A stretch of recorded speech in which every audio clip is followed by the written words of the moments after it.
Москваны аман алып қалған біздің Талдықорғанда жиналған Панфилов дивизиясы, біздің қазақ дивизиясы. Оның төрінде Бауыржан Момышұлы.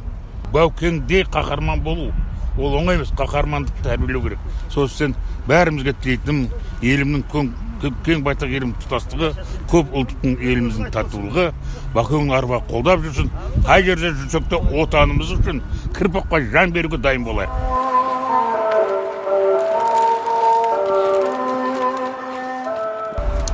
Один из героев казахского народа, Бауыржан Момышұлы. Мы сегодня отмечаем 110-ю годовщину его. Герои тех времен и сегодняшнего дня. Вот один из них, конечно же, Бауыржан Момышұлы, командиром батальона. Этот человек действительно мужество.